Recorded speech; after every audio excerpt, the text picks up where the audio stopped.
Hello everybody and welcome back to my channel. I've been playing around with my camera a bit today, so if I look different or the camera settings look different, then I really do apologise for that. I just don't know what I've been doing. It looks alright, but you know, when it comes to me and cameras, it's just a mess. I'm gonna try and not shake my head too much because I sound like fucking jingle bells. I thought I would make a video today, which has been quite highly requested actually. I don't know, I just didn't expect this type of video to be requested. The video will be talking about mental health and work, and I've had a lot of experience with this, so I thought I would talk you through it today. So I did just ask on my Instagram for some questions, so I'm going to run you through my background, my thoughts, and then if there's time at the end or I feel like this video isn't long enough or whatever, if I get some good questions, then I will answer them for you. So just to start, I'm going to give you the background of my work life. It's nothing exciting, but I did not get a job until I think I just turned 18, within a few weeks of turning 18. Before that, I never had a job, even though in the UK you're able to get a job at 16. I didn't have one just because I was definitely not in the right mental state, and I don't know, I don't even think it clicked to me that I could get a job. I don't know. I spent most of being 17 in a psychiatric unit, so missed out on that one. And then I was discharged from the psychiatric unit just before I was 18, and when I came out I was like, fuck it, I'm gonna do everything, get me a job. Didn't actually turn out that way, but I really wanted to get a job, so I applied for a few. I got a job in the April, so I turned 18 in March. Yeah. I got a job in April 2016. It might even been late March that I got the job, and that was in a supermarket, and I applied for a job on checkouts, and they put me on the meat counter, and that fucked me up so bad because I am vegetarian for one, and also the first shift I was there they made me scrub the ovens for 4 hours because no one had been doing it. So I hated that job. I think I had maybe 3 shifts and I quit because I really hated it. It was so anxiety provoking for me, and I don't know, I think I was definitely rushing into jobs at that time. I was just not in the right mental state in terms of anxiety, everything stressed me the fuck out. So yeah, that was hard. I really didn't like it, and finally I didn't even have the balls to go to the manager and tell them that I wanted to quit. I actually went to the customer service desk and I took my badge, I took my keys, and I took my uniform, and I said, I don't want to work here. Which is so embarrassing, but I literally could not summon up anything to go and talk to the manager, so I literally just quit that way. Then a few weeks later I was still struggling, and I wanted another job but didn't know what job I wanted, and my dad was kind of scanning around. He was I was looking online every day for jobs. He was having a look, and he went to his local pub and just asked a bit on a whim, do you have any jobs going? He's a regular at that pub, and they said, yeah, sure, we have a job. If your daughter wants to come and have an interview, we can sort it out. Not a good idea. I was a very anxious person. I was so anxious at this time. I wouldn't even leave my house, and I wouldn't talk to my friends, let alone talk to fucking punters and that, pulling pints. It was horrible. But either way, I went to the job interview, and actually I found a photo of when I went to the job interview. I fucking had a massive egg on my head, and I still got the job. I was so deluded at that time. I don't think I actually knew what reality was. I would not go to a job interview looking like that now, but that was really not a good job for me because I felt so much pressure. It really did not end well. I had a shift because obviously it was in a pub, so the people in that were really nice. It just was not my thing. I was not a social little butterfly then. I fucking hated it. I hated all the men making weird comments about me. It just made me feel uncomfortable. But the manager was really nice, and I felt so bad because she spent ages showing me round and everything, and then I just didn't come back, and I've never been to that pub again. My dad goes all the time still, and I'm literally no, the shame, I can't. One thing I want to mention though is I never told either of these jobs that I had mental health problems, which is very bad, and I will go on to that later. So after that one, I had a lot of job interviews, and I actually got quite a few jobs in River Island, and there was one at a coffee shop, but I declined them both just because, I don't know, I don't know why I even declined them. I actually got a job at Wagamama's, and they phoned me. This is so embarrassing. They phoned me and were like, congratulations, you've got the job, and I was like, yeah, and then I just put the phone down and they didn't run back, and I was like, fuck, like it was so embarrassing. But then in the June 2016 I applied for a job at another supermarket, which was just down the road from me, like the first one, but different brand, and I went to the job interview, and I think it was actually a group interview, which was so much better, would you believe, than a single interview. Like, it was so much better. And I want to let you know that I went for a job interview, so it was like a job interview, and then you went for, I think you had like 3 days of training, and then I was working that Saturday, so it was like Wednesday, Thursday, Friday, Saturday, and then 4 days was the longest time I'd done anything like consecutive in probably around 10 months. I was exhausted after 4 days of like talking to people and that, because when I tell you I did nothing, I did nothing. Like, every single day I would just sit in my room, I wouldn't go out, I wouldn't speak to friends. Like, sometimes I'd make videos but they weren't like up to scratch at all. I would go to the gym and that was about it, and even then I'd go at the quietest times. I'd literally go on Google and check the little footpath thing so I didn't have to see people, and I would just sit in my room and I would watch dance bombs all day. That's all I did. So I got that job, and it was only contracted to 7.5 hours a week. So I did a Saturday, and I can tell you now that that Saturday would be enough to knock me out for the whole week. Like, I would do it, but then I'd feel so exhausted and drained the next like 4 days, and that's how I can tell how different like I am now, because now I work a lot more and I don't get drained like I used to. But I did have a quite good relationship with my manager. I think he liked me at the time, like he still does, but I think he kind of took a bit of like a warmth to me. I was very shy, I would say. I didn't really make friends at all at the start. I just didn't really speak to anyone. My mentality was do my job and then go home, and that was like literally it. I used to, well, I still do now, I wouldn't go into the staff room. I would literally sit on my break. So where I work is like in a little precinct thing, which is basically, if you don't know what a precinct is, it's like got other little shops in it. And there was this like travel agent thing, and they had a big like sheet of like advertism on one side, and then the other side they have a seat, and I used to just sit there every break and not talk to anyone, like behind this massive sheet so no one could even see me. Yeah, I just was not bothered with it. In September I had a bit of a relapse and I got admitted to a psychiatric hospital, and I was pretty certain that they would not allow me back, but they did. So I was off from September till I think it was about November, and it was like sick leave, but I took it unpaid because I felt really bad. And my manager and that were actually so good, but when I went back I had to have like a return to work meeting, and they said to me, because I hadn't declared my mental health at the start, that there could have been like really bad repercussions for me in terms of like I could have lost my job. I can't really remember what it was, but basically I could have got in trouble for not declaring the fact that I'd been in hospital. At the time they arranged for me to have like weekly informal meetings with them. So it wasn't meetings, but it'd be a weekly thing where they just say like, are you okay, Marie? And I had 2 answers. One of them was like, yeah, I'm doing fine, and then the other one was, I'm tired. And I think it was like, if I said I'm tired, then that meant that I wasn't great, which actually in hindsight is so incredible. Like, that's really good because I could like tell them without telling them. Then in January, your girl got readmitted again, didn't she? Yeah.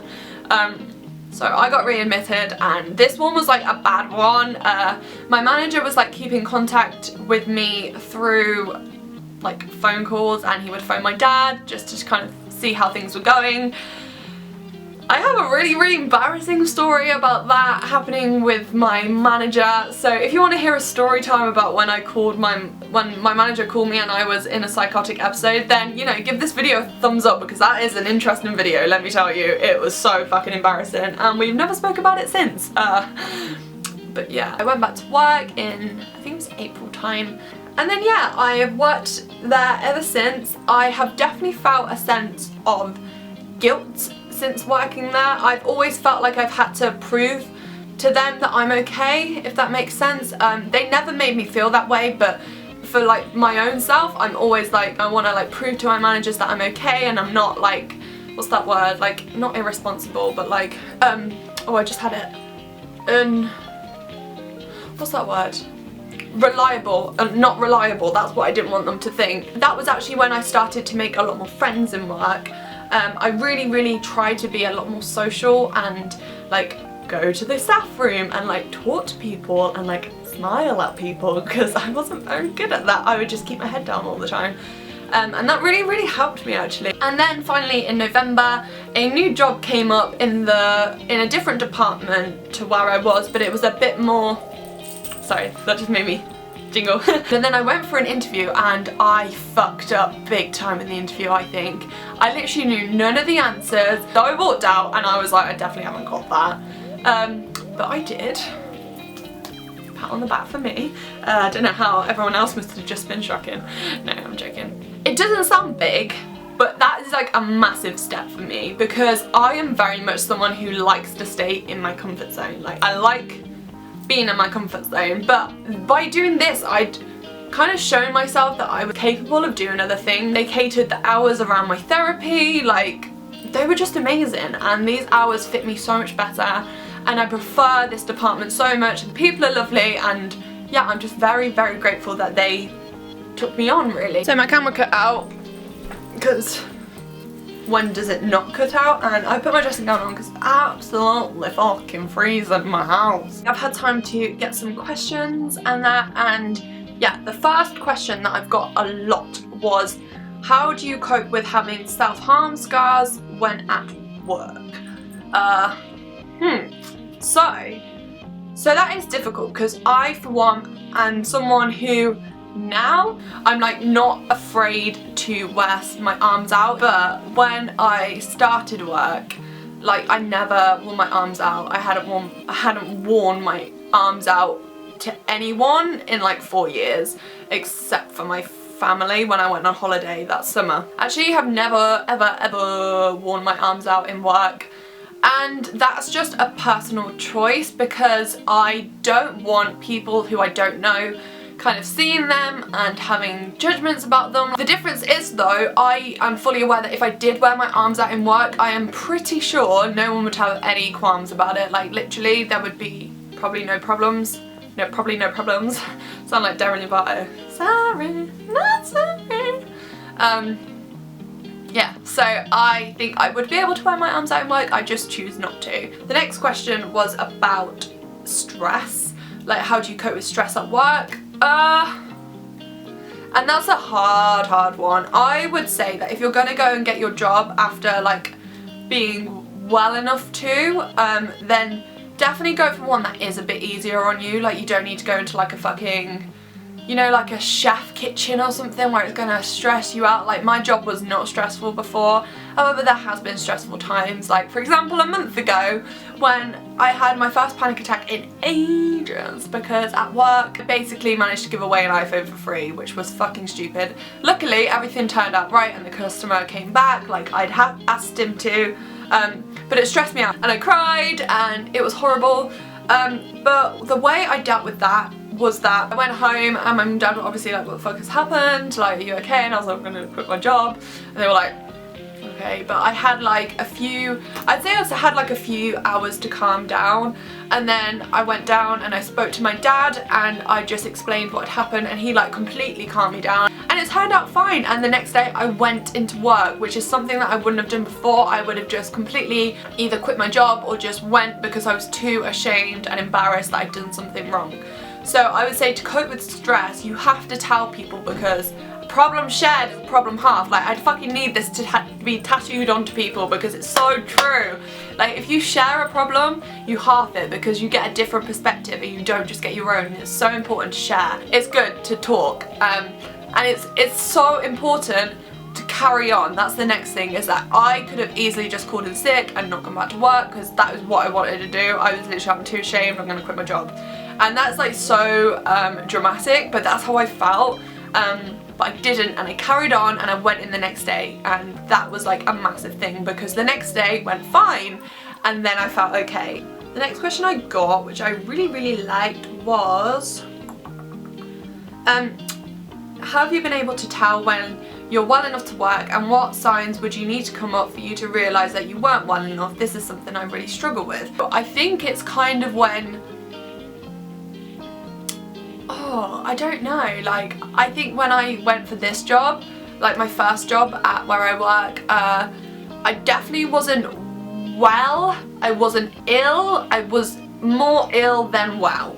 But I needed something. I just needed something for my own self-esteem. I think when you start to care and when you start to either get bored, like I don't really get bored, but I know a lot of people do. So if you get bored, if you're struggling with thoughts because you are bored, then that's when it's important. And I would say massively is that getting like volunteering jobs before might really, really help you. If you get something volunteering like 1-2 days a week, see how you find that. Because it's important to push yourself. There does come a time between recovering and healing. I don't really like the word healing, but you know what I mean. When you have to let yourself heal, you have to let everyday tasks become natural. But then there is a time when you have to push yourself a bit, and that's horrible to hear, but it's so true, because one of the top 3 things that has helped me recover is getting a job.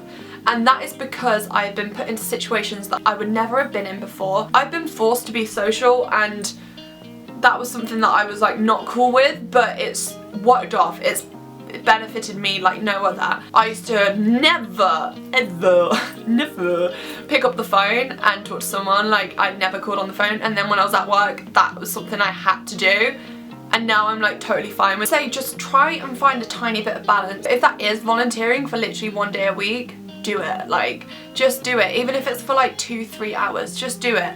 And also just don't push yourself too much. Like, I went from the mindset of like I've never had a job in my life to working 20 hours a week, and that was not good for me. So I had to stick to 7.5 for literally about a year. I worked 7.5 hours, and that was enough for me. Like, I got enough money to kind of get me by and be able to like buy things that I kind of wanted, but it wasn't enough to completely rule my life. Like, I still had 6 days between every 7.5 hour shift where I did nothing, but I needed that time because the anxiety was so much. And be honest with yourself. That's the main thing, is that you know deep down if you're capable of getting a job, if you're not, and if you're not, then that is totally fine, because mental illness is still an illness. Like, it's still fucking shit, and it still makes you absolutely unable to do normal things.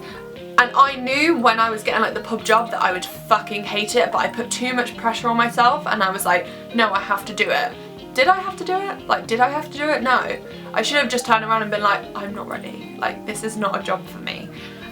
So I definitely say just listen to yourself. Someone also asked, how do you motivate yourself when you're having a bad mental health day?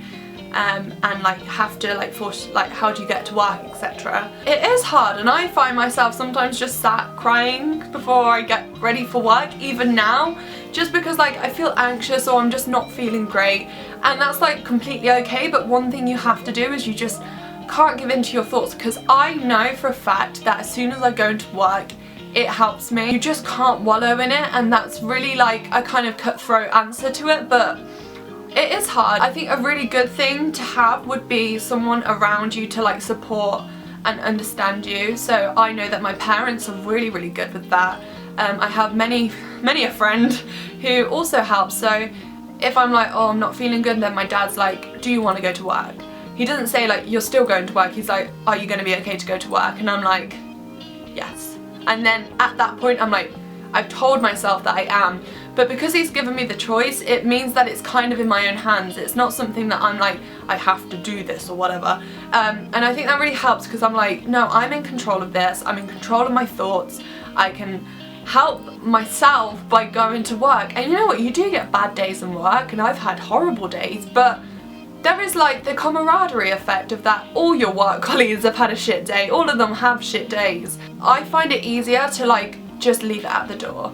And the best thing I found actually was, I remember for a long time my life revolved around mental health, especially I think it was earlier this year. I hated it. Like, everyone just constantly blah, blah, blah, about mental health, like mental health this, mental health that. How are you feeling today? Are you suicidal? Have you self-harmed? What are you doing? What are you And I'm like, do you want to fucking take my head off, look at my brain and ask the question yourself? Because my mood has not changed 2 seconds ago. Like, sometimes it does, but it hasn't right now. And I found like solace in going to work, and that sounds weird, but like I mentioned before about being able to like be in my own head a bit really helped me, and it gave me headspace, and I would just use it as like, this place is somewhere where I'm not going to talk about mental health, and people know me as Marie. I'm the Saturday girl.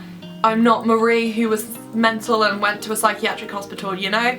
And I really liked that. I used to have work after therapy on a Friday, and I absolutely hated it because I normally spend most of my therapy sessions literally bawling my eyes out. I'd come in sometimes like tears streaming, or like, you know, like it was obvious that I'd been crying, and they're just like fine with it. Like, people understand that you're human and it's okay to have bad days, because you've just got to not let them take over you. And this will be such a great way for you to not let your mental health define you, is that when you're having a bad day, go into work that day, and I guarantee you 99% of the time you will come home and you'll be like, I've accomplished it, like I did good, like I really did good, and I'm really proud of myself. Yeah, that's my experience with mental health and working. If you're going to get a job and you have mental health issues, please tell them.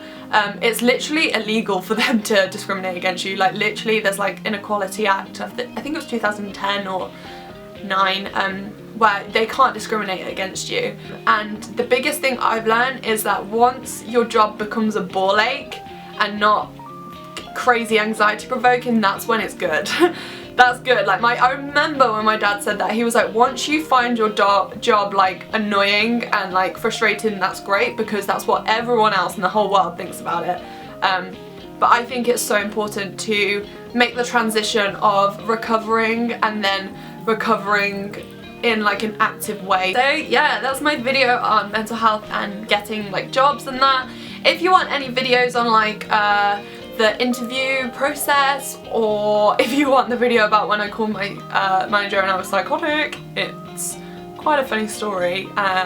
It leads to him thinking I was adopted. So really hope you enjoyed this video, and yeah, I will have a few up soon. If you like this video, make sure you give it a like. If you want any more mental health videos, please leave them down below. I asked on my Instagram what videos you like, and literally 95% of them were all mental health, so that really boosted me, because I was like, yeah, let's talk about mental health. But it's true, I was like, yes, let's talk about mental health, let's get in it, yeah.